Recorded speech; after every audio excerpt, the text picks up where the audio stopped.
네, 146일차 하고 싶은 얘기. 제가요, 운동을 그렇게 많이 하진 않잖아요, 사실. 그래도 체력이 꽤 많이 늘었거든요. 물론 그걸 실감하는 건 저밖에 없겠지만, 일상생활 살아가면서 기본적인 기력이나, 아니 외부로 나가야 되는 일들이 있을 때, 혹은 아침에 일찍 일어나는 것들, 그런 여러 가지 요소들이 옛날에는 이제 체력이 없어서 못했다면 지금 할 수 있게 된 거죠. 근데 운동 시간이 정말 짧잖아요. 하루에 10분, 정말 길어야 20분, 진짜 짧으면 뭐 5분 이렇게 하는데 겨우 그걸로 체력이 늘까? 라는 의문이 들 정도죠, 사실. 저도 조금 의문이었어요. 운동을 이것밖에 안 하는데 체력이 는 것 같긴 한데 어떻게 된 걸까? 라고 생각을 좀 해봤는데, 운동을 하면서 같이 바뀐 게 생활 습관이거든요. 밤에 일찍 자고 아침에 일찍 일어나고, 그리고 밥 잘 먹고, 기본적이면서도 일상적인 부분에서 크진 않지만 조금의 개선이 들어가니까 체력이 많이 늘더라고요. 오히려 그 부분에서 얻은 체력이 되게 많은 것 같아요.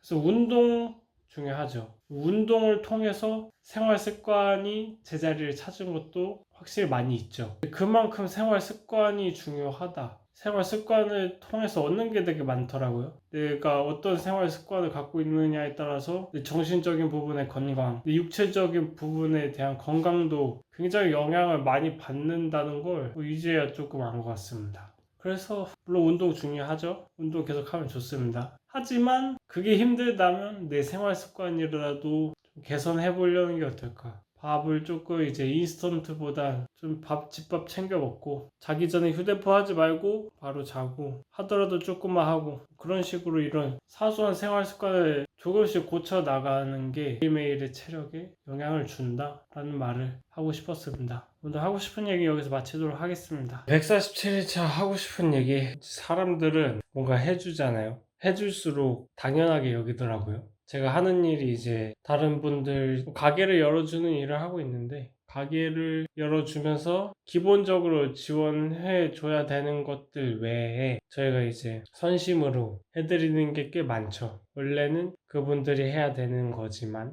근데 해주면 감사하다 이런 게 아니라 당연히 해줘야 되는 줄 알아요. 그래서 점점 감사해 하는 게 아니라 이것도 해줘요, 저것도 해줘요, 이건 왜 안 해줘요, 이렇게 되는 거죠. 근데 그거를 그분들만 탓할 수 없는 게, 저희가 이거는 원래 안 해드리는데 특별히 해드리는 겁니다 이런 생색을 잘 못 냈어요. 왜냐면은 그렇지 않아도 당연히 감사할 거라 생각을 했고, 그렇게 생각을 했는데 계속 해줘도 욕먹고 이러다 보니까 이대로 안 되겠다라는 생각이 든 거죠. 그래서 여러 가지 방면으로 노력해 보려 하고 있는데 뭐 쉽진 않고, 저도 생색내는 게 어렵더라고요.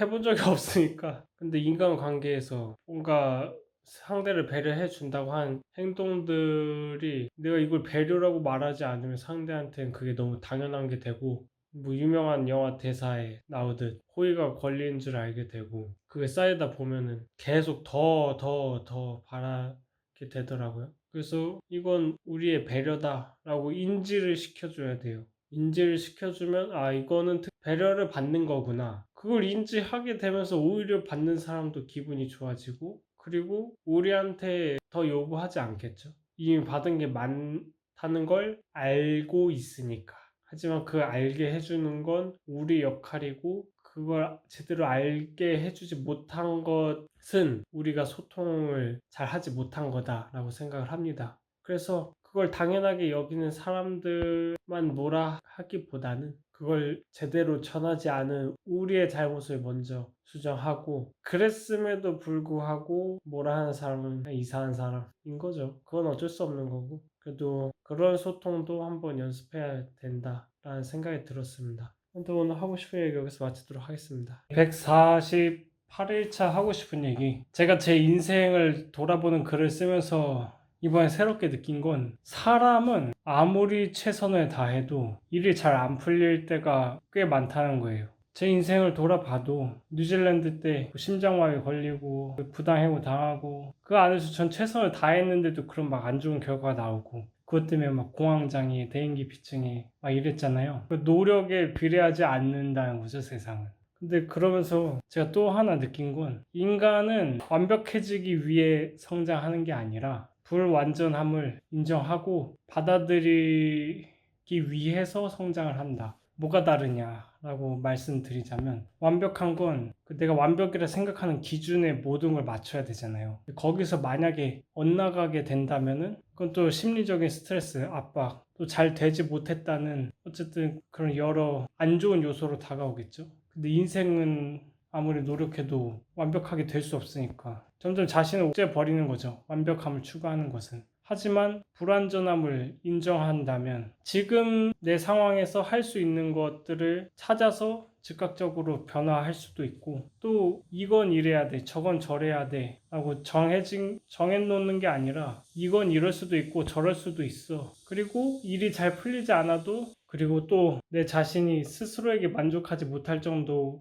성과밖에 내지 못하더라도 충분히 그럴 수 있다는 걸 인정하고 있기 때문에 여러 변수들이나 여러 상황들을 있는 그대로 받아들임으로써 스스로 그게 뜻대로 되지 않았음에 대한 스트레스를 안 받게 되고, 또 남들도 나와 다르다고 내 기준에 맞지 않는다고 배척하지 않고 포용할 수 있고, 이 세상 많은 것들을 받아들임으로써 나를 틀에 가두지 않게 되는 거죠. 그러기 위해선 모두가 다르고 불완전함을 인정하고, 그리고 바라지 않는 것, 내 뜻대로 되기를 바라지 않는 그 마음, 그냥 감사한 마음을 가지게 됨으로써 모든 것을 행복으로 받아들일 수 있는 사람이 되는 게 아닌가. 그래서 내가 살면서 추구해야 될 거는 내 뜻대로 사는 삶이 아니라 모든 것이 나의 뜻이 될 수 있는 삶을 사는 사람이 되는 게 아닌가라는 생각이 들었습니다. 네, 오늘 이야기는 여기서 마치도록 하겠습니다. 네, 150일차 하고 싶은 얘기. 제가 출장을 저번 주에 다녀왔는데 지금 일주일 됐거든요. 아직도 회복이 안 돼요. 체력이. 그만큼 회복력이 떨어진다는 거겠죠.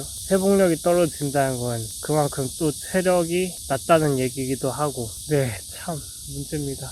그래서 운동이란 게 원래 체력이나 근력을 키우려면 부하를 주잖아요. 내가 할 수 있는 최대치의 힘을 한번 확 끌어내갖고 근육이 파열되고, 뭐 그러면서 새로운 근육이 자라고, 그러면서 몸이 튼튼해지고, 뭐 달리기는 파열되고 이런 건 아니겠지만 어쨌든 그런 부하를 견딤으로써 더 폐활량이나 이런 여러 가지가 성장하는 거겠죠.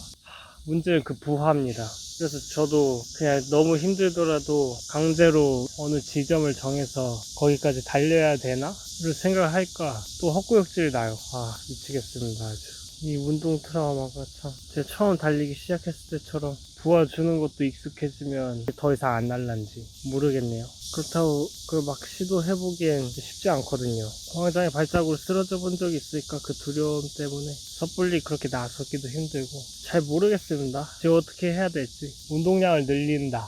어떻게? 즐겁게 해야 되는데, 그러면 내가 공황장애 증상이 안 나오려면 즐거우면서도 운동을 오래 할 수 있는 방법을 찾아야 되는데, 힘든 거에 포커싱이 되는 게 아니라 운동하는 그 순간 자체를 즐길 수 있는 방법을 찾아야 되는데, 그걸 알면 다들 그렇게 하면서 살았겠죠? 모두 다 운동하면서. 그래서 쉽지 않은 것 같습니다. 잘 모르겠습니다. 지금은 잘 모르겠고, 해결법을 계속 고민해 나가면 그래도 언젠가 나에게 맞는 실마리가 조금 보이지 않을까 생각하고요.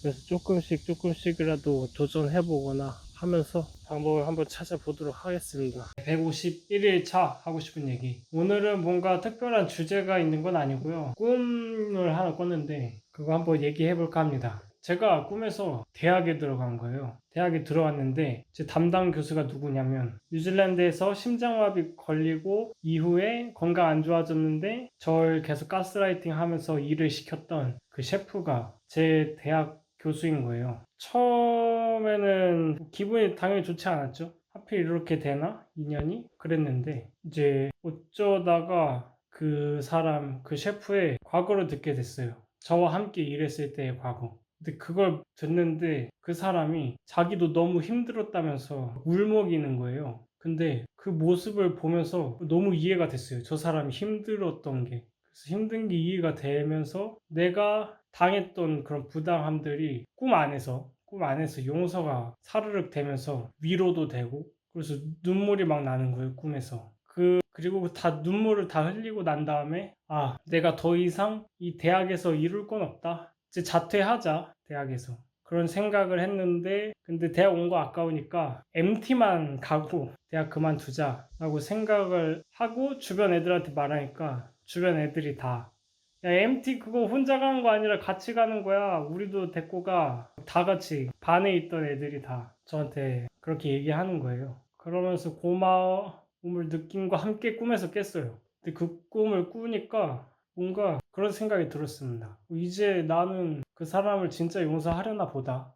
그런 생각이 문득 들었어요. 뭔가 저도 모르는 사이에 어떠한 정신적 진전이 있지 않았나? 생각도 들고 뭐가 계기인지는 모르겠는데 사실 유튜브인가? 어쨌든 한층 마음이 편해지고 성장한 게 있나 봐요. 저도 모르게. 뭐 듣는 여러분은 아무 생각 안 들 수도 있고 그래서 뭐 어쩌라는 거야 이런 생각이 들 수도 있지만 그냥 얘기하고 싶었습니다. 오늘 꿈과 그 꿈에서 든 생각을 그냥 얘기하고 싶었습니다. 오늘 얘기 여기서 마치도록 하겠습니다. 감사합니다.